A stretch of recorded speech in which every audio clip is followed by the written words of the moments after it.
Bonjour à tous, je vais vérifier si j'ai les bonnes slides. Ouais, c'est bon. Alors 90 minutes, donc moi je suis Alexandre Combessy, 90 secondes, excusez-moi. Je pense que vous avez tous besoin d'une petite pause après. Moi je suis cofondateur et CEO de Giscard, qui est une solution en fait d'assurance qualité, de test pour les IA en général et notamment les modèles génératifs de langage. Donc nous on va éviter tout ce qui est erreur de performance, tout ce qui va être robustesse, tout ce qui va être détection de biais éthiques. On est des anciens de Dataiku pour information et on est soutenu par des investisseurs comme le CTO de Hugging Face. Donc on est notamment sur toute la mouvance open source.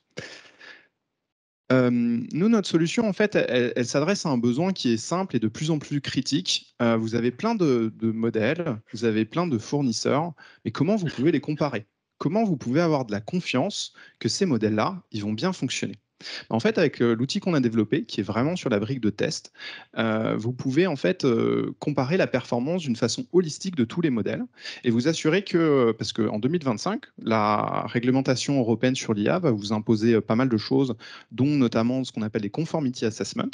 Et maintenant, on va permettre de faire ça. Donc on a 3 parties dans la solution que je pourrais vous montrer. On pourra faire une démo dans la salle à côté. On a une solution de scan qui est super facile à intégrer parce que c'est une librairie Python qui va automatiquement, comme un antivirus, vous permettre d'identifier les vulnérabilités en termes de performance de votre modèle. Ensuite, à partir de ça, vous allez pouvoir tester les modèles. Donc vous allez pouvoir à la fois automatiquement avoir des tests automatiques. Donc ça, c'est très rapide à mettre en place. Et en plus, faire une suite de tests pour pouvoir vraiment évaluer la performance du modèle dans un cas métier spécifique avec vos métriques spécifiques.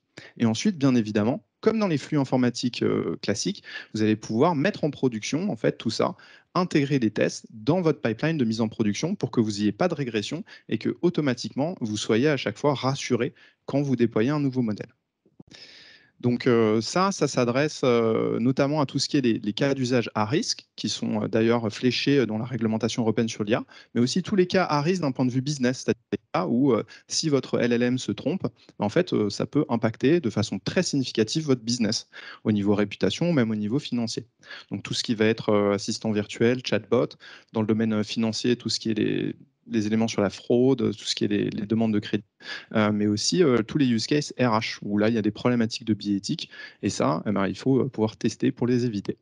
Voilà, je vous remercie. Merci beaucoup, Alex.